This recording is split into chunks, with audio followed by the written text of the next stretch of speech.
Hey everyone, it's Hirsch Wilson.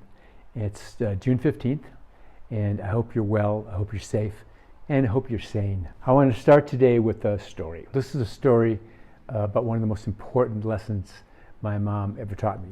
When I was 6, my kid sister Katie, she was diagnosed with leukemia. It was 1956. All around my mom were voices of her family and her friends, all well-intentioned, that said that Katie would be fine. Even her priest said that God would never let Katie die. But my mom, who was only 25 at the time, had this great Minnesota doctor, Dr. Elizabeth Lowery. Dr. Lowery did 2 important things. First of all, she was honest. She told the truth, even if it was brutal.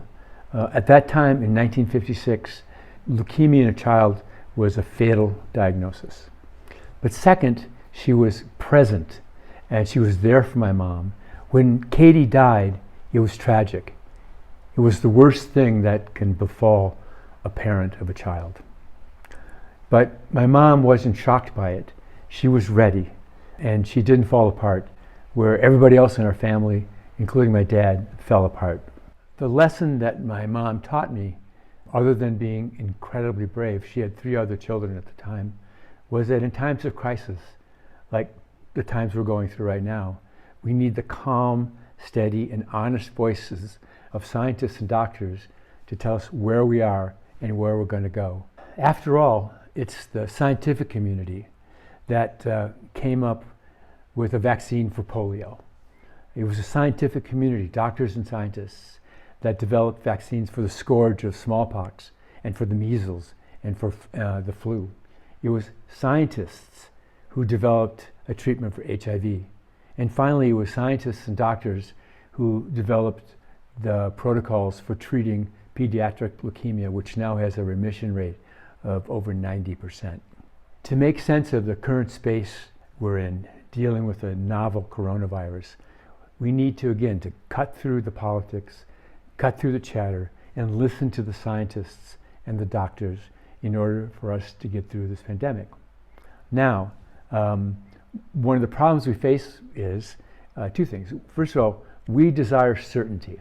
We want to know the answer. We want to know what's going to happen in August and September. When you enter the world of the scientists, especially the epidemiologists, they talk in terms of probabilities, of ranges, of this could happen. Often the most common answer right now is we don't know. My analogy is it's like driving a car, except instead of looking out the windshield forward at the road going forward, we have to look down. We're looking down at the white line and trying to navigate our car by staying on the white line. It's moment by moment, day by day, data point by data point. It would be so helpful if we had a leadership voice, a Franklin Delano Roosevelt or a Dr. Lowery to coalesce around in these times. But the fact is we don't. So we have to find that voice in ourselves. We have to tell ourselves that it's going to be hard, it's going to be difficult. It's a marathon, not a sprint, but we will get through it. My wife Lori often tells me that I'm too dark, but I don't think this is the time to kind of gloss over the facts. As my mom would say, this is the time to kind of deeply understand and listen to the calm voices of the scientists about what we're going through now and what the future might hold. Finally, I want to say something about the kind of overall situation we're in. We're in the perfect storm, the maelstrom. There is chaos. And anytime there's chaos, the status quo leans in hard to stop change. It wants to go back to the past. But the fact is that time and life only moves forward. So we're not going back to the past. We are going to someplace new. Now, the other thing about chaos is anytime there's chaos, there's something about to be born. And our job is to midwife that birth. Our job is to take us to someplace new. We start by listening. We start by reading. We start by then acting. But it's up to us. It's up to us to take us to this new place. So be brave, be kind, follow the science, and I'll see you next week.